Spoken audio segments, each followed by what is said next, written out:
This video will show the basics of installing a Chase ColdGuard cooler single slide manual door. It will also be helpful for freezer door applications. Please read and understand the installation instructions. This video is not intended to replace that manual, which includes important safety information. Always practice safe lifting techniques throughout the entire installation. Now let's get started.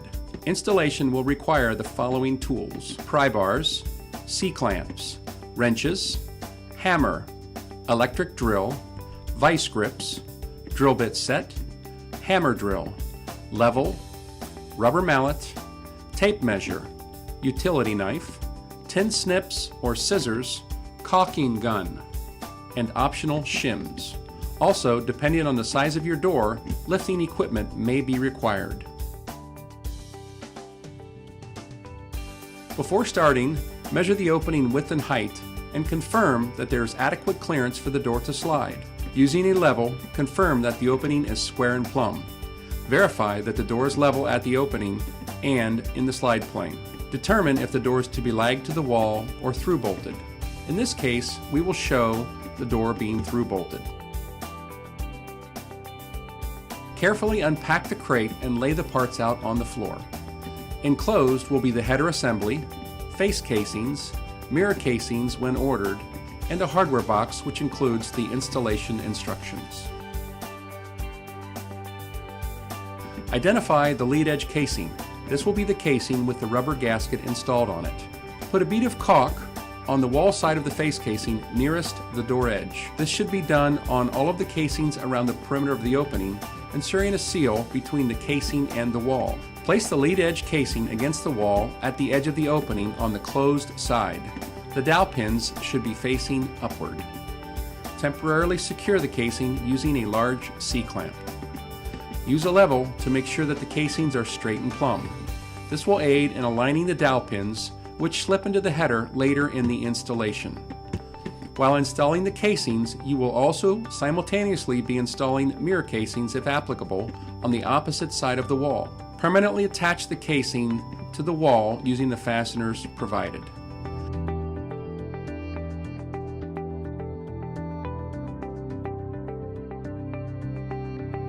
Next, install the trailing edge casing along the trailing edge of the door opening, repeating the steps from the leading edge installation.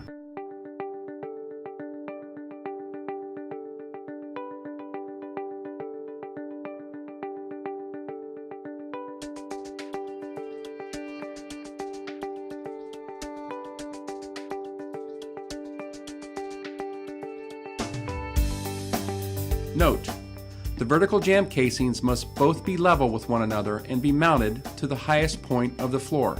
If necessary, use shims to move the casing up. It's now time to install the header and complete our vertical casing installation. This will require 2 people and may require lifting equipment depending on the door size. Carefully set the header in place, lowering it onto the dowel pins found on the vertical casings.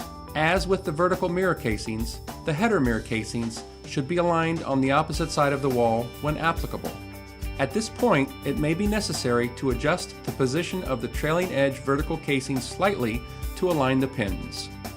Lightly secure the header and mirror casing into place with a large C-clamp. Gently tap the mirror casings with a rubber mallet if necessary to align with the opening. Check to make sure the header is level. It's important to check the level against the header casing, not the aluminum track, as this is sloped. There are 2 rows of holes in the header, one going through the track and the other just below it. Drill and install 3/8 inch fasteners in all holes. Tighten the fasteners, using caution not to over-tighten and distort the header or mirror casings. Confirm trailing edge casing is still plumb and install remaining fasteners. Be sure and clean any debris left in the track from drilling the holes. The next step is to install the door on the track. Starting from either end of the rail, slide the roller assembly onto the track. Be sure the bolts are loose to ensure the lower bracket slides up and down on the upper bracket. Carefully position over the 2 studs and lower into place. Install flat washer, lock washer, and nut. Do not tighten at this point. Repeat these steps for the second roller assembly. Loosen the two Phillips screws and slide the gasket to the front of the panel so you can see 1/8 to 1/16 inch gap between the rub rail and panel. The trolley hanger should be parallel with the track. Next, we're going to install the floor guide. This should be done with the door in the closed position. Place a straight edge under the door so that it is against the inside edge of the opening. Push the door in towards the wall so that it just touches the wear rail. With the Chase ColdGuard door, you do not force the door tightly against the casings. Slide the door guide into the channel under the door so that it touches the straight edge. Mark the slotted hole so that the anchors will be installed in the slots as far away from the wall as possible. This will allow you to properly adjust the door for adequate clearance. Drill the floor for wedge anchors at the spots previously marked. Install the anchors into the floor. Tighten the nuts. Following this procedure should give you the correct clearance between the door and the wall and allows for adjustment if necessary.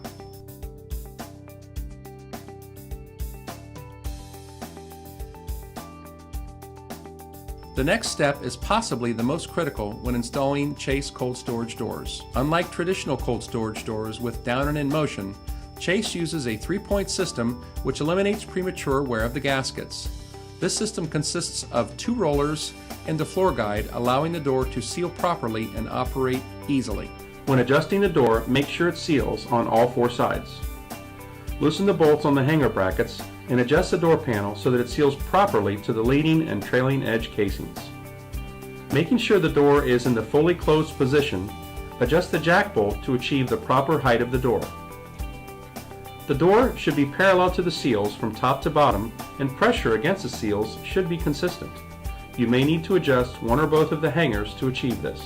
The door should also be adjusted at this point so that there is an adequate seal to the floor.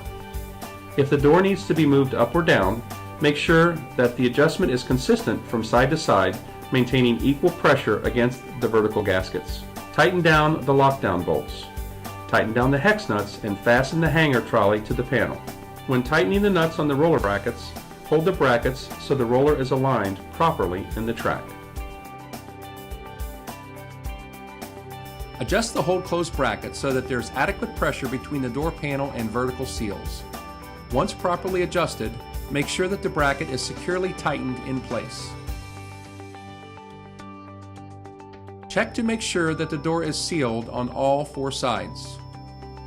The top of the trailing edge gasket should now be carefully trimmed so that it notches around the horizontal wear rail.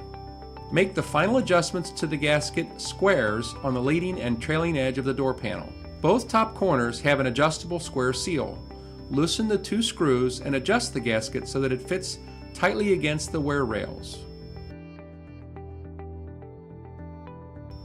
The mounting holes in the casings are countersunk to allow installation of plastic caps. These caps help prevent thermal transfer and provide a clean look. Install these caps on the face casings and mirror casings when applicable.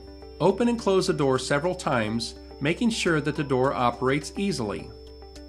Once again, confirm that the door hold-close bracket is properly adjusted. Remove any protective coatings on the door. Use a clean cloth to wipe away any grease or debris left from installation. If this is a cooler door, your installation is now complete. If this is a freezer, there are just a few more steps. All electrical work should be performed by a qualified electrician in accordance with all applicable codes. The door heater has been pre-wired to the SJO cord attached to the door panel. Insert the cord through the strain relief into the junction box on the header. Wire the hot, neutral, and ground wires to the terminal strip inside the box. Bring supply power into the same junction box and connect to the terminal strip in the same fashion. Do not turn the power on to the heater until the freezer is in operation. Failure to do so will cause the heater to fail. We hope this video was helpful. For more information on Chase products, visit our website at www.chasedoors.com. Thank you.